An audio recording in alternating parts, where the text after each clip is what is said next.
नमस्कार प्यारे बच्चों, मित्रों, आपका हमारे YouTube चैनल पब्सो फ्री स्टडी में हार्दिक स्वागत है। मैं पृथ्वीराज बच्चन। आज की हमारी क्लास राजस्थान भूगोल से संबंधित रहेगी। प्यारे मित्रों, राजस्थान भूगोल में हमने 2 टॉपिक खत्म कर लिए हैं। अब हमारा जो टॉपिक चलेगा राजस्थान की जलवायु, तो तीसरा टॉपिक चलेगा। तो जिस प्रकार से अपन राजस्थान की जलवायु के बारे में बात करेंगे, तो देखो आइए आगे बढ़ते हैं। जिस तरह से जलवायु जो है, जलवायु किसे कहेंगे? पहली चीज तो हमारे पास ये आ जाती है कि हम जलवायु किस चीज को कह सकते हैं।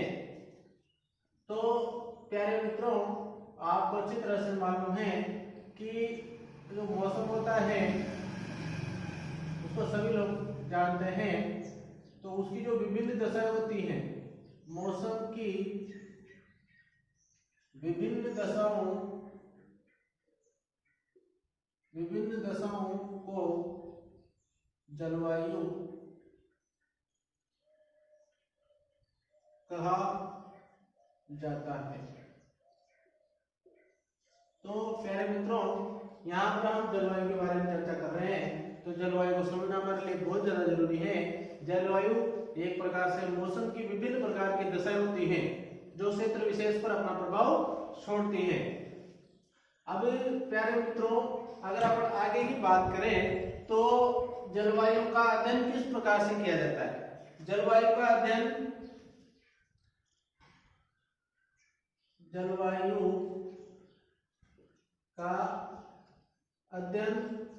किन किन तत्वों के आधार पर किया जा सकता है या किन किन बिंदुओं पर किया जा सकता है। तो उन तत्वों के बारे में अपन यहाँ पर जान लेते हैं कि वह बिंदु कौन कौन से हैं, उनके बारे में जान लेते हैं। तो प्यारे बच्चों, पहला जो बिंदु है जलवायु का अध्ययन करने का, वह बिंदु है अपने पास तापक्रम, यानी कि तापमान की अधिकता और तापमान की न्यूनता ही किसी क्षेत्र की जलवायु को प्रभावित कर देती है। उसके बाद दूसरे नंबर पे अपने पास इसका जो तत्व आता है वह है दबाव, यानी कि किसी भी क्षेत्र का वायुदाब जो होगा उसके आधार पर जलवायु प्रभावित होती है। इसके नंबर पे जो तीसरा है वह आर्द्रता, चौथे नंबर पे वर्षा की स्थिति वहां पर क्या है, और लास्ट नंबर पे जो वायु का वेग है या वायु का जो प्रवाह है, उसके आधार पर अपन लगभग इसके अलावा भी अन्य तत्व होते हैं। लेकिन अधिकांश परीक्षा में आपसे यही प्रश्न किया जाएगा कि जलवायु का अध्ययन करने वाला प्रमुख तत्व नहीं है। जो इनमें से ही नहीं होगा वही आंसर माना जाता है। अब प्यारे बच्चों, जिस प्रकार से हम हमारे सब्जेक्ट को पढ़ रहे हैं, जलवायु को पढ़ रहे हैं, तो ये जो 4 चीजें हमको याद रखनी चाहिए कि जलवायु का अध्ययन करने का तत्व नहीं है। तो यहाँ पर आपको तापक्रम, दबाव, आर्द्रता, वर्षा, वायु का प्रवाह, इसमें से कोई सा भी 3 दे देते और एक जलवायु को प्रभावित करने वाले कारक दे सकता है या फिर अन्य कोई चीज वो दे सकता है, किसी भी तूफान का नाम दे सकता है। तो इस प्रकार से हमारे क्वेश्चन गलत नहीं होना चाहिए। इसके बाद अगर अपन आगे बढ़े तो हमारे पास अगली जो चीज है पढ़ने के लिए वह है जलवायु। महत्वपूर्ण जो बिंदु रहेगा वह यही रहेगा कि जलवायु को प्रभावित करने वाले कारक। तो प्यारे बच्चों, जलवायु को प्रभावित कौन कौन से कारक करते हैं राजस्थान स्तर पर, तो हम उसके संबंध में देखो चर्चा करते हैं। तो जलवायु को प्रभावित करने वाले जो कारक हैं, वहां पर पहले नंबर पे आ जाता है अपने पास अक्षांशीय स्थिति। अक्षांशीय, राजस्थान की जो अक्षांशीय स्थिति है वह भी जलवायु को प्रभावित करती हैं। कर्क रेखा के स्तर पर वह जलवायु को प्रभावित कर पाती हैं। इसके बाद समुद्र से दूरी, समुद्र से अधिक दूरी और कम दूरी इस बात को निर्धारित करती है कि जलवायु ठंडी होगी कि गर्म होगी, इसका आधार उस पर प्रभाव पड़ता है। तीसरे नंबर पे अपने पास आता है समुद्र तल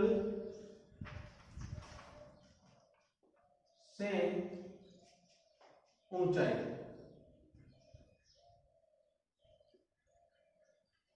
चौथे नंबर पे अपने पास जो आता है वो आता है भूमध्य रेखा से दूरी। 0 डिग्री विषुवत रेखा जो भूमध्य रेखा कही जाती है, उस रेखा से जो दूरी है वही निश्चित करती है कि जलवायु किस प्रकार की होगी। तो ये भी एक प्रमुख कारक है। इसके बाद में अपने महत्वपूर्ण जो कारक है राजस्थान में वो ये भी माना जाता है अरावली पर्वतमाला। अरावली पर्वतमाला भी एक बहुत ज्यादा प्रभावित करने वाला कारक है। इसके बाद में धरातल की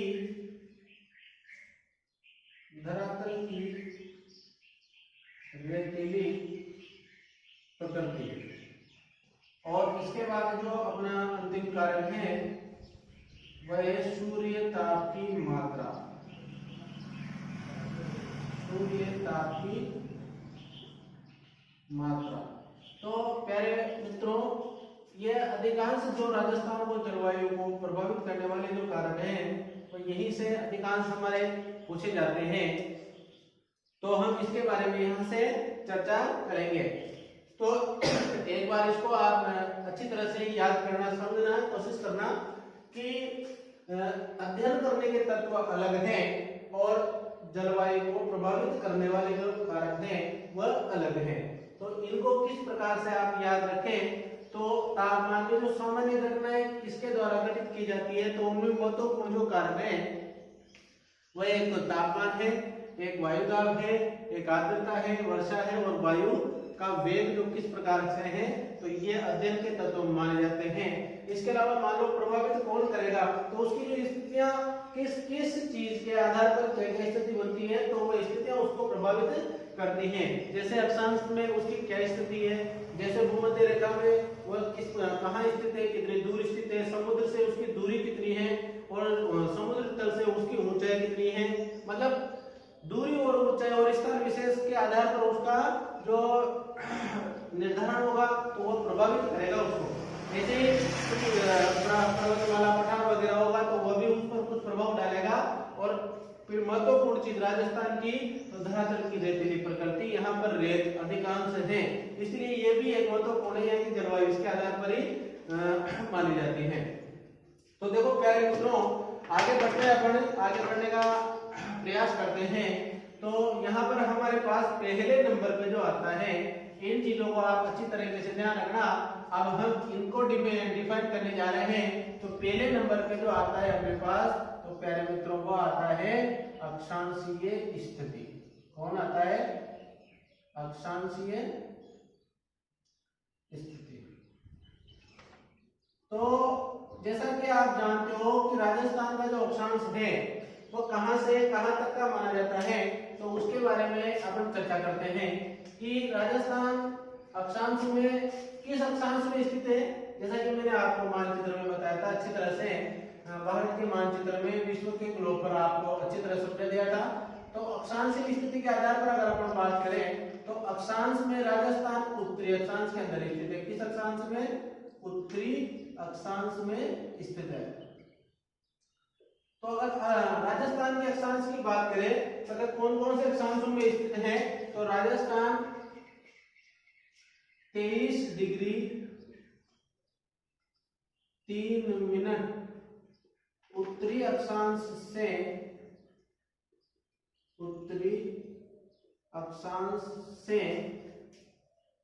30 डिग्री 12 मिनट उत्तरी अक्षांश तक है। और इस प्रकार से कुल जो विस्तार बताया था मैंने आपको, कुल अक्षांशीय जो विस्तार बताया था वो मित्रों मैंने इसमें से इसको घटाया था तो 7 डिग्री 9 मिनट उत्तरी अक्षांश आपको अक्षांश बताया था। मैंने ये भी बताया था आपको कि राजस्थान का अक्षांश कहां से स्टार्ट होता है, 23 डिग्री 3 मिनट बोरकुंड गांव कुशलगढ़ तहसील के अंदर बांसवाड़ा से प्रारंभ होता है और 30 डिग्री 12 मिनट तक यह गंगानगर के पुणा गांव तक जाता है। तो इस प्रकार से राजस्थान में कुल कितने अक्षांश हैं? राजस्थान में लगभग 7 अक्षांश और 9 मिनट जो है वो माने जाते हैं। लगभग अपन इनको 7 अक्षांश मान सकते हैं। तो प्यारे मित्रों, मैंने अक्षांशों के आधार पर आपसे अच्छी तरह से चर्चा कर ली थी। मुझे अपेक्षा है कि आप उन प्रश्नों को अच्छी तरह से याद कर चुके होंगे। तो हम आगे यहाँ से आगे चर्चा करते हैं अक्षांश के आधार पर किस प्रकार से प्रभाव पड़ता है। तो यहाँ पर देखो कर्क रेखा जो आती है अपने पास, कर्क रेखा अक्षांश के आधार पर ही किसी स्थान की जलवायु को निर्धारित करने का कार्य करती है। तो कर्क रेखा राजस्थान में कौन से भाग से गुजरेगी? एक तो पहले नंबर पे तो दक्षिणी भाग से गुजरेगी। दक्षिणी भाग में भी 2 जिलों से गुजरती है। वो 2 जिले कौन कौन से हैं? एक तो डूंगरपुर और दूसरा बांसवाड़ा। डूंगरपुर के तो दक्षिणी भाग से और बांसवाड़ा के मध्य भाग से। तो यहाँ पर जो प्रश्न बनता है अपना, वो प्रश्न यही बनता है प्यारे मित्रों कि डूंगरपुर बांसवाड़ा 2 जिलों से अपने कर्क रेखा गुजरती है। तो यूं समझे अपन कि कर्क रेखा के जो ऊपर वाला जो भाग माना जाता है वह उष्ण कटिबंध है। यानी कि यूं समझेंगे अपन कि ये जो भाग है डूंगरपुर और ये जो भाग है ये किसमें स्थित है? ये उष्ण कटिबंध में। किसमें है? उष्ण कटिबंध में। इसके अलावा जो शेष राजस्थान है वो शेष राजस्थान जो है शेष राजस्थान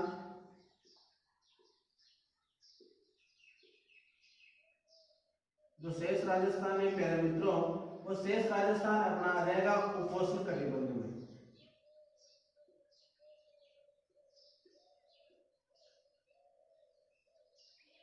तो यहाँ पर 2 चीजें हैं, उपोष्ण और उष्ण कटिबंध। तो यूं कह सकते हैं अपन कि राजस्थान की अधिकांश जलवायु उपोष्ण कटिबंध है। किसके आधार पर? अक्षांशीय स्थिति के आधार पर कि राजस्थान की जलवायु अधिकांश जलवायु उपोष्ण कटिबंध में।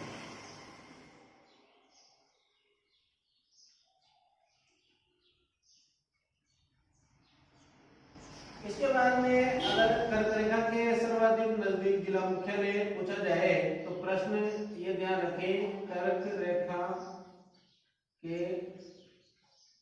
सर्वाधिक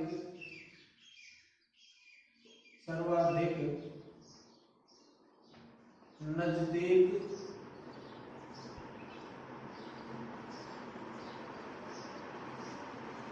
जिला मुख्यालय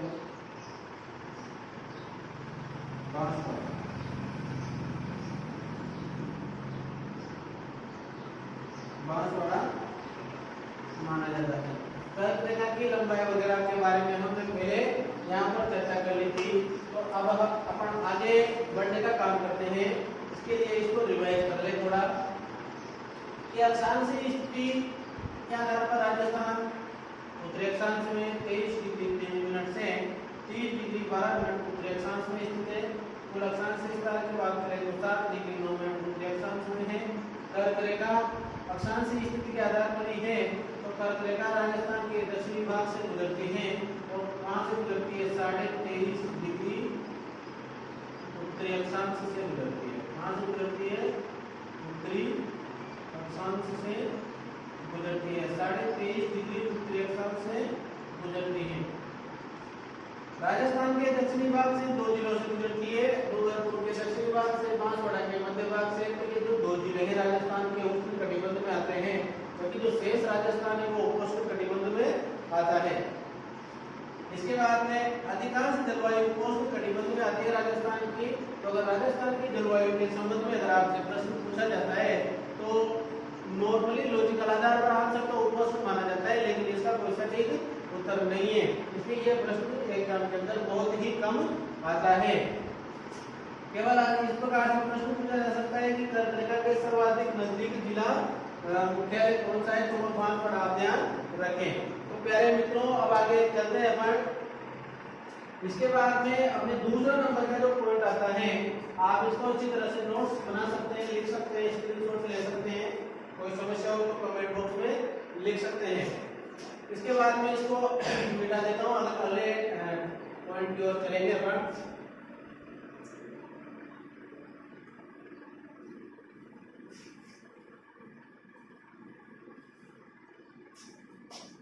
जो दूसरा जो पॉइंट आता है अपना, वो आता है समुद्र से दूरी। समुद्र से दूरी, तो ये भी एक प्रभावित करने वाला, राजस्थान को जलवायु को प्रभावित करने वाला मुख्य कारक माना जाता है। क्योंकि अगर जैसे राजस्थान की बात करें अपन, तो जो राजस्थान है छोटे स्तर पर इसको याद करेंगे अपन। तो ये जो राजस्थान है अपना, इस राजस्थान के इधर अगर भारत की स्थिति के आधार पर बात करें तो यहाँ पर पड़ता है अपने अरब सागर। क्या पड़ता है दोस्तों? यहाँ पर पड़ता है अपने पास अरब सागर। अरब सागर और इधर की साइड में बताने का कोई मतलब नहीं है, क्योंकि ये बहुत ज्यादा दूर पड़ जाता है।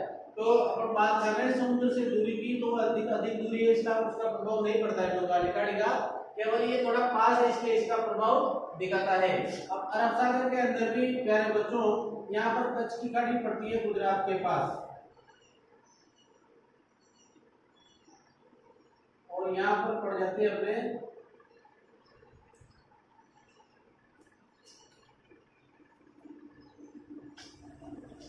खंबात की खाड़ी, यहाँ पर पड़ जाती है अपने खंबात की खाड़ी। इस प्रकार से अपने पास जो दो खाड़ियां हैं, इनकी दूरी यहाँ से बताई गई है कि ये तो 225 किलोमीटर है और ये लगभग 400 किलोमीटर बताई गई है। तो मेन मुख्य चीज ये है कि यहाँ की जो जलवायु है, राजस्थान की जलवायु पर समुद्र की निकटता का भी प्रभाव, थोड़ी उधर की जलवायु ठंडी होती है, निकटता का भी प्रभाव पड़ता है। तो प्यारे मित्रों, यहाँ पर आपको मालूम पड़ रहा होगा कि जो दो खाड़ियां हैं पास नहीं है, एक तो 400 किलोमीटर है, एक 225 किलोमीटर है, तो इस प्रकार से इसका भी अत्यधिक प्रभाव पड़ता है। अगर अपन इस तरह से देखें तो यहाँ पर समुद्र की स्थिति के आधार पर जो चूरू जिले का तापमान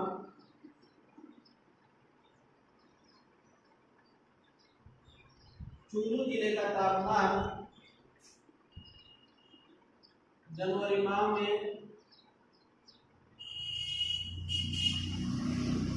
0 सेंटीग्रेड हो जाता है, 0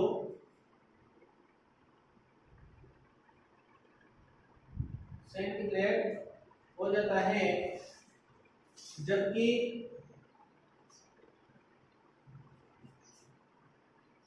बीकानेर का तापमान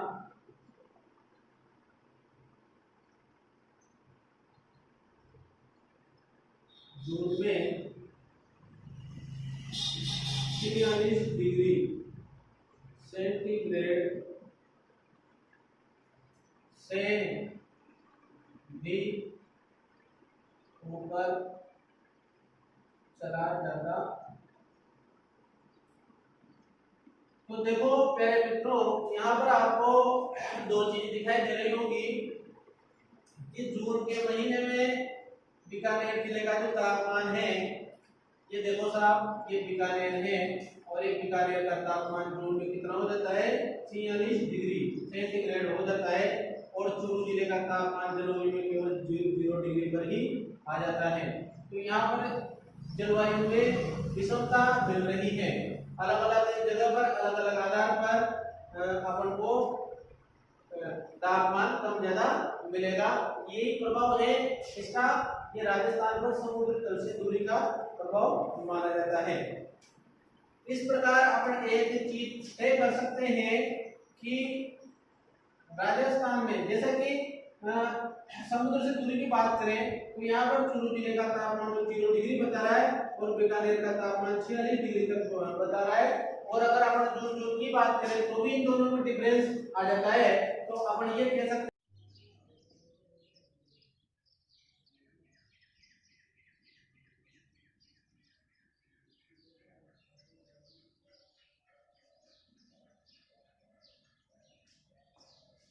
राजस्थान में विषम जलवायु पाई जाती है। तो प्यारे बच्चों, अपन इसको विषम क्यों कहेंगे ये मैं आपको बता रहा हूं, और जिसे एक नाम और दे सकते हैं, महाद्वीपीय जलवायु भी कहा जाता है। महाद्वीपीय जलवायु भी कहा जाता है। तो यहाँ पर समझने लायक बात आपके लिए है कि विषम क्यों, विषम इसलिए क्योंकि अलग अलग जिलों में अलग अलग प्रकार की जलवायु पाई जाती है, इसलिए विषम। और इसे महाद्वीपीय जलवायु भी कहा जाता है क्योंकि महाद्वीपों के अलग अलग देशों में अलग अलग प्रकार की जलवायु पाई जाती है। यहाँ राजस्थान के जिलों में अलग अलग प्रकार की विशिष्टताएं होने के कारण जलवायु अलग अलग पाई जाती है, इसलिए इसको महाद्वीपीय जलवायु भी अपन कह सकते हैं। अब प्यारे मित्रों, यहाँ पर देखने लायक चीज ये देखना आप कि समुद्र तल से दूरी अरब सागर में 2 खाड़ियां, कच्ची खाड़ी है, कमलात की खाड़ी 225 किलोमीटर, ये 400 किलोमीटर, इसलिए यहाँ पर समुद्र की निकटता का प्रभाव दिखाई देता है। और चूरू जिले का तापमान जनवरी माह में 0 सेंटीग्रेड पर पहुंच जाता है। बीकानेर का सर्दियों में बीकानेर का गर्मियों में यानी कि जून में 46 डिग्री तक पहुंच जाता है, और चूरू जिले का सर्दियों में यानी कि जनवरी में 0 सेंटीग्रेड तक पहुंच जाता है।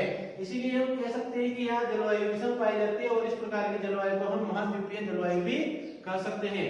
इसके बाद इसको आप देख लो, स्क्रीनशॉट ले लो नोट्स में अपने इसको ऐड करते हुए चले।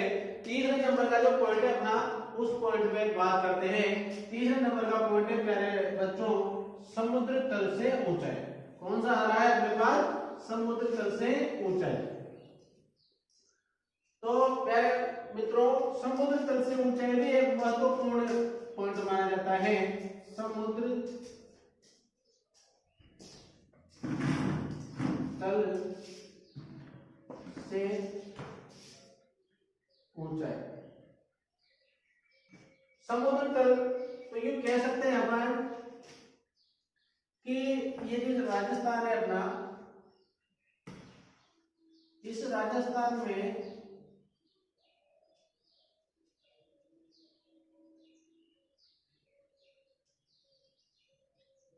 एक तो ये वाला जो हिस्सा है, यही सर्वाधिक ऊंचा माना जाता है, यानी कि इसकी ऊंचाई कितनी है, सर्वाधिक ऊंचाई इसी की मानी जाती है।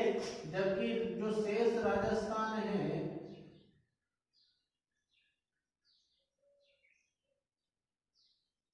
वह लगभग 375 मीटर से भी कम ऊंचा है, और इसकी सर्वाधिक ऊंचाई लगभग 1727 मीटर तक है। तो अपन ये कह सकते हैं कि वह ऊंचाई का भी जलवायु पर प्रभाव पड़ता है। यह हमें कहाँ दिखाई देता है, यह हमें दिखाई देता है माउंट आबू में। यहाँ पर कौन सा स्थान है प्यारे बच्चों, यहाँ पर माउंट आबू, जिसकी सर्वाधिक ऊंचाई मानी जाती है राजस्थान में, और ये कौन से जिले में पड़ता है, ये पड़ता है साहब अपने सिरोही के अंदर। इसमें एक रूल काम करता है कि जैसे जैसे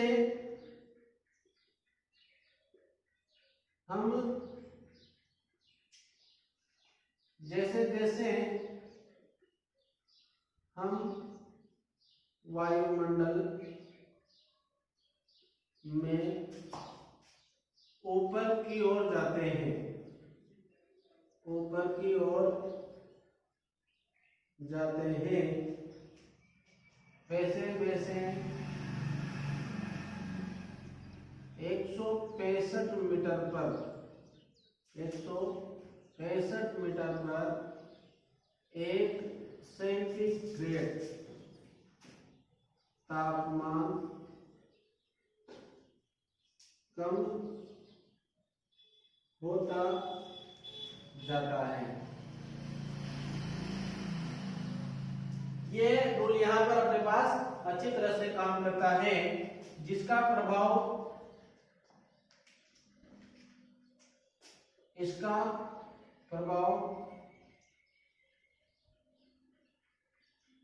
हमें माउंट आबू सिरोही में दिखाई देता है।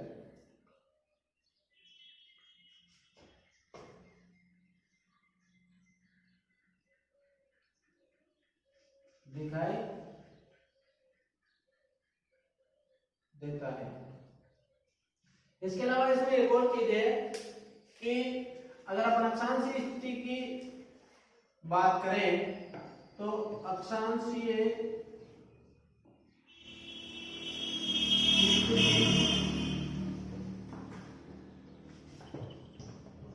समान होने पर भी एक तो झालावाड़ व माउंट आबू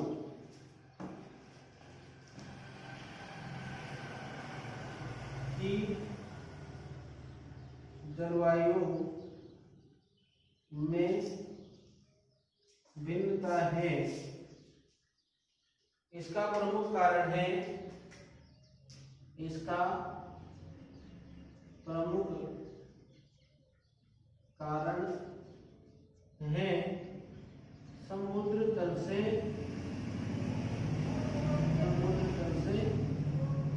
ऊंचाई। तो प्यारे बच्चों, आप समझ चुके होंगे कि समुद्र तल से ऊंचाई जो किस प्रकार से जलवायु को प्रभावित करती है, कि जिस प्रकार से हम ऊपर जाते रहते हैं तो 165 मीटर पर हमारे पास 1 सेंटीग्रेड तापमान की कमी आती है, और यही कमी जलवायु को डिस्टर्ब करती है। इसीलिए अगर कोई स्थान कम ऊंचाई पर होगा, कोई स्थान ज्यादा ऊंचाई पर होगा, तो उनकी जलवायु में तापमान की अधिकता और न्यूनता प्रदर्शित होती है, इसलिए जलवायु में भिन्नता मिलती है। यहाँ पर जैसा कि उदाहरण अपन देख रहे हैं कि अक्षांशीय स्थिति दोनों की बराबर है, जैसे कि झालावाड़ और जो माउंट आबू है, इन दोनों की स्थितियां अक्षांश में दोनों बराबर है, फिर भी इनके तापमान में कमी। इसका कारण है कि माउंट आबू तो 1727 मीटर की ऊंचाई पर स्थित है, और जो ये झालावाड़ है 375 मीटर की ऊंचाई पर स्थित है। इसी कारण इनके जलवायु में डिफरेंस मिलता है। इसके बाद अपन आगे बढ़ते हैं, आप इसका स्क्रीनशॉट लो और आगे बढ़े। चौथे नंबर पे जो अपना जो पॉइंट आता है वह चौथे नंबर वाला जो पॉइंट है वो आ रहा है मित्रों भूमध्य रेखा से दूरी। तो प्यारे मित्रों भूमध्य रेखा आप सभी जानते हो कि भूमध्य रेखा विश्व ग्लोब पर मध्य में विषुवत के रूप में खींची गई रेखा मानी जाती है। 0 डिग्री अक्षांश या 0 डिग्री देशांतर बोल सकते हो आप, 0 डिग्री अक्षांश बोल सकते हो इसको। इसके बाद में चौथे नंबर पे जो अपना जो पॉइंट था वह बात कर रहे हैं अपन भूमध्य रेखा से दूरी। भूमध्य रेखा से दूरी तो 0 डिग्री विषुवत की बात करें, यही भूमध्य रेखा मानी जाती है। और कोई भी स्थान इसके उत्तर में है या दक्षिण में है, इससे ये डिसाइड होता है कि उस पर जलवायु किस प्रकार से प्रभाव डालती है। एक चीज है कि भूमध्य रेखा से दूर जाने पर किसी भी स्थान की जलवायु ठंडी हो जाती है। यानी कि अपन यूं मान सकते हैं कि जो भूमध्य रेखा है वह अत्यधिक गर्म या उष्ण मानी जाती है। इसलिए जैसे अपन भूमध्य रेखा से दूर जाएंगे तो वह ठंडे प्रदेशों की ओर, जैसे अगर अपन बात करें यहाँ पर कि ये जो ग्लोब है, इस ग्लोब में अगर अपन स्थिति की बात करें तो यहाँ पर अपने पास ये बीच में भूमध्य रेखा है, 0 डिग्री देशांतर है। अब जैसे जैसे अपन इसे मान लो ऊपर जाएंगे, जैसे जैसे अपन इससे ऊपर की ओर जाएंगे तो जब ऊपर जाएंगे तो ये जो ध्रुव प्रदेश है ठंडे होते हैं। इधर भी ये ध्रुव है जो दक्षिणी ध्रुव ये ठंडे होते हैं। तो यहाँ पर जाहिर सी बात है भूगोल की दृष्टि से, विज्ञान की दृष्टि से भी देखेंगे तो भूमध्य रेखा से दूर जाने पर भी किसी भी स्थान की जो जलवायु वो क्या हो जाती है, ठंडी हो जाती है। तो जैसे अपन ऊपर जाएंगे तो वो जलवायु ठंडी हो जाती है। अब प्यारे मित्रों अगर अपन बात करें भूमध्य रेखा से दूरी की तो राजस्थान अधिकांश रूप से इससे दूर है। इसीलिए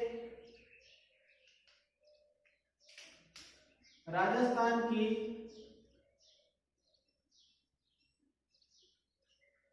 अधिकांश जलवायु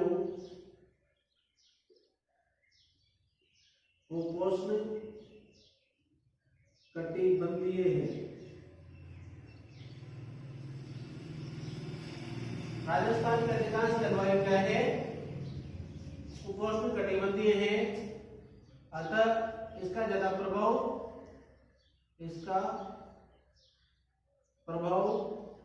अधिकांश नहीं पड़ता है, यूं कह सकते हैं। भूमध्य रेखा का राजस्थान की जलवायु पर ज्यादा प्रभाव नहीं पड़ता है, यह उपोष्ण में स्थित है। इसके बाद में अगला जो टॉपिक आ रहा है अपना वो आ रहा है अरावली पर्वतमाला। तो प्यारे मित्रों यहाँ पर अपन बात करें अरावली पर्वतमाला की। अरावली पर्वतमाला, अब देखो अरावली का नाम सुनते ही अपने एक बात जहन में आती है कि अरावली राजस्थान का सबसे बड़ा पर्वत है। तो एक तरह से अपन यहाँ पर समझे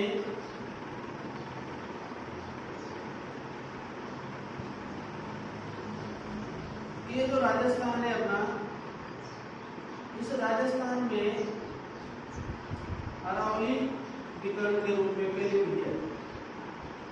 अरावली विकर्ण के रूप में फैली हुई है। तो अपनी कह सकते हैं कि जो अरावली का जो विस्तार है वो दक्षिण पश्चिम से उत्तर पूर्व माना जाता है। अब या तो ये कह सकते हैं कि उत्तर पूर्व से दक्षिण पूर्व माना जाता है। और ये है विकर्णवत, विकर्ण के समान फैली हुई है, इसलिए इसको बोलते हैं विकर्णवत भी इसको बोला जाता है। अब प्यारे बच्चों यहाँ पर दो चीज फिक्स है कि अरावली विकर्ण के रूप में फैली हुई है उत्तर पूर्व से दक्षिण पूर्व की ओर। और जो इसकी ऊंचाई है अरावली की ऊंचाई उत्तर पूर्व से दक्षिण पश्चिम की ओर बढ़ती जाती है। यानी कि जो दक्षिणी पश्चिमी जो हिस्सा है इसका ये सर्वाधिक ऊंचा माना जाता है। अब एक चीज फिक्स है कि ये राजस्थान की जलवायु को अत्यधिक प्रभावित करती है, जिसका कारण है कि वर्षा पर बहुत ज्यादा प्रभाव डालती है।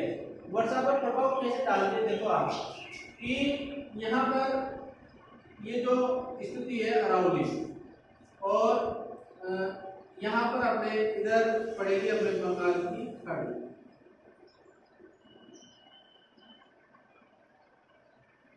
और इधर पड़ेगा अपने अरब सागर।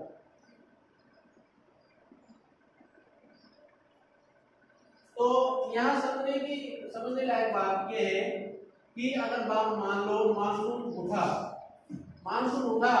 तो मानसून जब इसको यहाँ से पार करते हुए यहाँ तक आएगा तो पहले तो 8-10 राज्यों में बारिश करते हुए आएगा, तो पहले उसकी जो आर्द्रता है वो समाप्त हो जाएगी।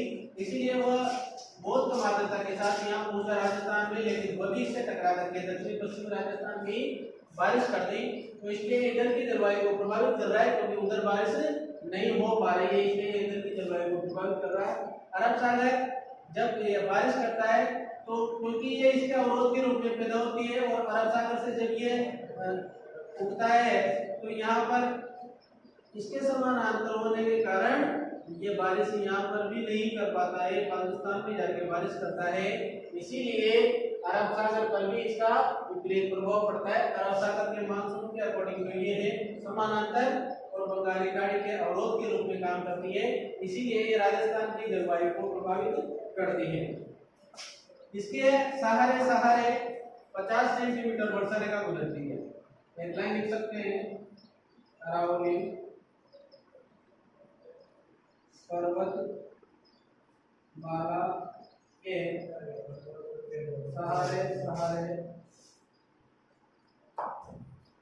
50 सेंटीमीटर वर्षा रेखा गुजरती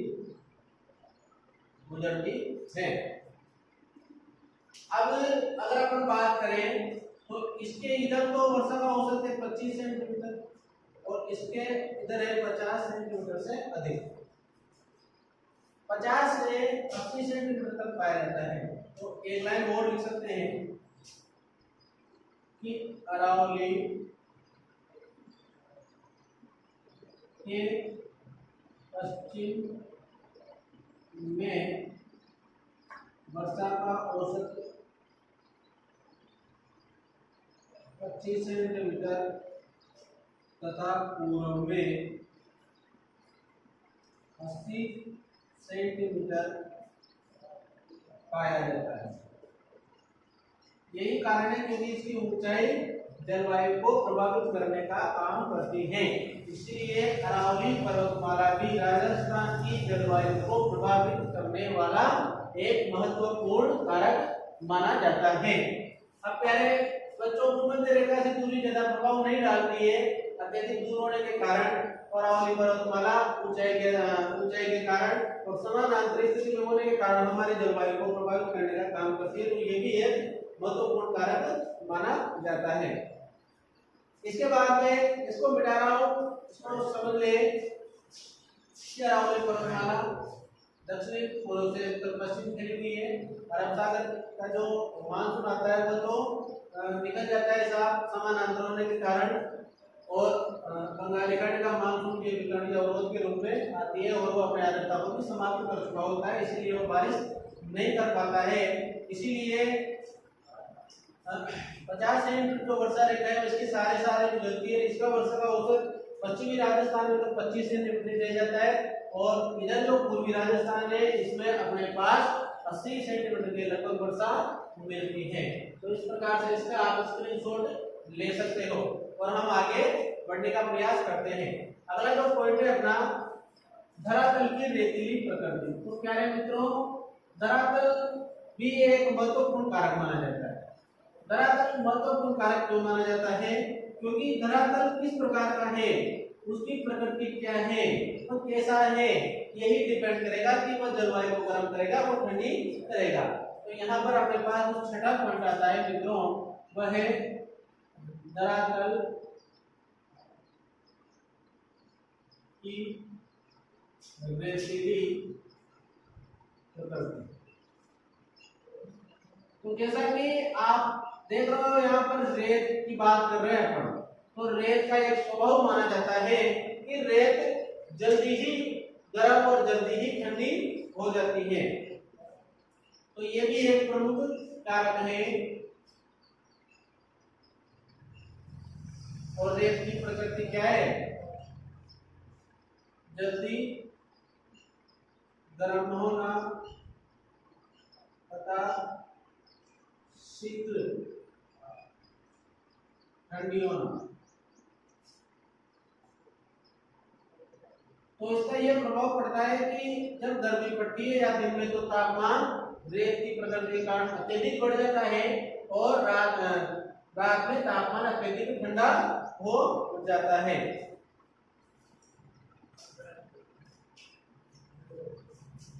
इसका कारण है रेत में विशिष्ट ऊष्मा पाई जाती है, इसीलिए ये जल्दी गर्म और जल्दी ठंडी होने का काम करती है। यही कारण है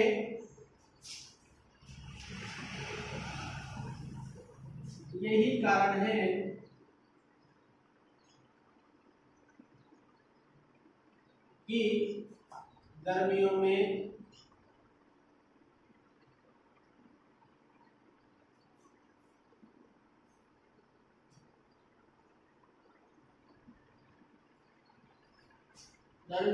जैसलमेर का तापमान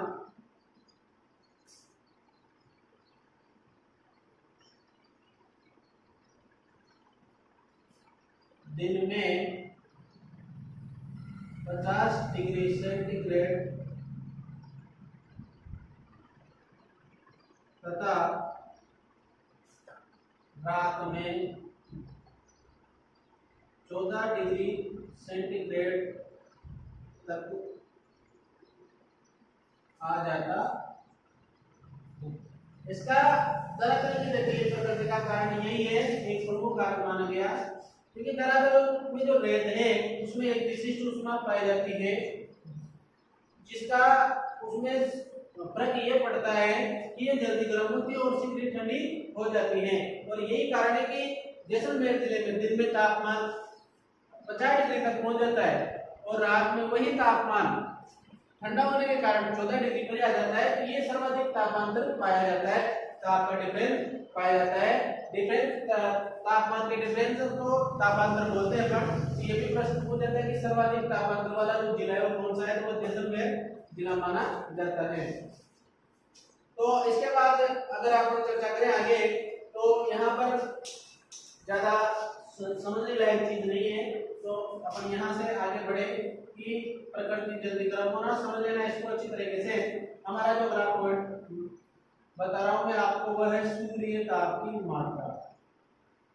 सूर्य ताप की मात्रा, सूर्य का तापमान किस किस प्रकार से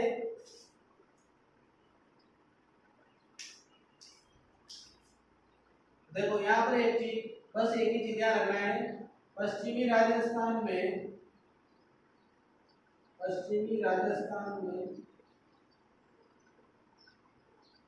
रेत होने के कारण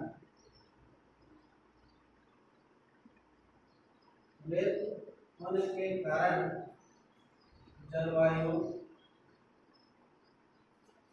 अत्यधिक गर्म होती है।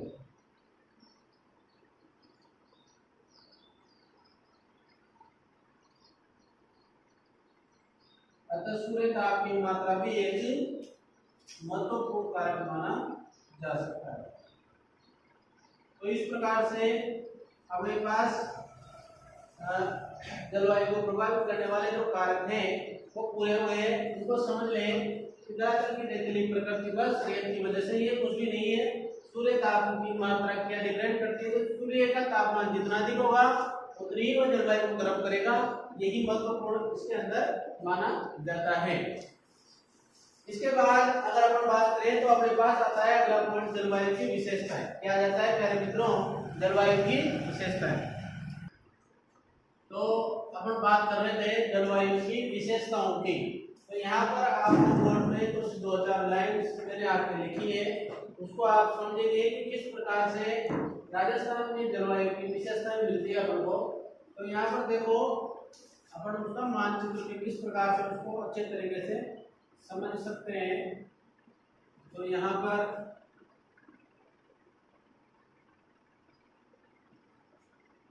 अब बात करें अपन की समस्त वर्षा लगभग जून माह से अगस्त तक होती है। तो हम सब जानते हैं कि राजस्थान में जून महीने में मानसून आता है। मानसून जो आगमन होता है वह जून महीने में होता है ऐसा, और जो मानसून लगभग जो बारिश करता है वह अगस्त तक बरसात होती है। अब अपन बात करें और कौन सी हवाओं से होती है, तो दक्षिणी पश्चिमी हवाओं से होती है, क्या अरब सागरीय मानसून से। किस सागर से, दक्षिण पश्चिम, यानी कि ये दक्षिण और ये पश्चिम, यहाँ से जो हवाएं मानसून लेके आती है वह दक्षिणी पश्चिमी हवाएं होती हैं। और दक्षिणी पश्चिमी हवाएं अधिकांश राजस्थान की बारिश करती हैं, जो जून से अगस्त तक होती है। अब इस पर अरावली का एक ही प्रभाव पड़ता है, आपको बता दिया था मैंने कि भाई अरावली का जो प्रभाव है ये इसके समानांतर है, इसलिए बारिश नहीं कर पाता है। तो इस प्रकार से लगभग समस्त वर्षा इसी मानसून से होती है। 2 शाखाओं में बढ़ता है, एक तो दक्षिण में और एक इधर पश्चिम की ओर शाखाएं जाती है। तो इधर सर्वाधिक बारिश होती है, इधर बारिश कम होती है समानांतर होने के कारण। इसके बाद में अगर अपन अन्य प्रकार से बात करें तो कभी कभार शीत ऋतु के अंदर भी राजस्थान में बारिश होती है।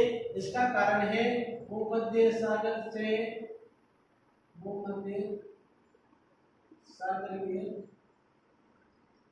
चक्रवात। भूमध्य सागरीय चक्रवात की बात करें तो ये इधर से उठते हैं, पश्चिमी भूमध्य रेखा से उठते हैं, तो राजस्थान तक आते आते बहुत कम यानी कि निम्न स्थिति में आ जाते हैं। फिर भी राजस्थान में कभी कभार हल्की फुल्की बारिश करते हैं जो मौसम को ठंडा कर देती है। और जो बारिश होती है इस वर्षा को अपन बोलते हैं मावठ। क्या बोलते हैं, इस वर्षा को अपन क्या बोलते हैं, मावठ, जो कभी कभार सर्दियों के अंदर पड़ती है। अब यहाँ पर अपन जलवायु की बात कर रहे हैं तो वर्षा पर डिपेंड करती है कोई भी जलवायु। तो वर्षा राजस्थान में समान रूप से वितरित नहीं है, मतलब राजस्थान के अलग अलग हिस्सों में अलग अलग प्रकार से वर्षा आती है और वर्षा का वितरण माना जाता है। देखो, दक्षिणी पश्चिमी पूर्वी भाग में तो अधिक और दक्षिणी पश्चिमी भाग में उत्तरी पश्चिमी भाग में कम। तो यानी कि इधर तो वर्षा अधिक होती है, अरावली के पूर्वी भाग में तो अधिक होती है, और इधर वर्षा कम होती है, इधर वर्षा कम होती है। अब एक महत्वपूर्ण चीज ध्यान रखना कि राजस्थान की जलवायु कैसी है। तो राजस्थान की जलवायु उपोष्णकटिबंधीय जलवायु में ध्यान रखें इस बात का, और इसको नोट भी कर ले जलवायु की विशेषताओं में। और वर्षा का वितरण की बात करें तो पूर्व से पश्चिम की ओर कम होती चली जाती है और पश्चिम से पूर्व की ओर बढ़ती चली जाती है। अब अपन बात करेंगे जलवायु के आधार पर ऋतुओं की। जलवायु के आधार पर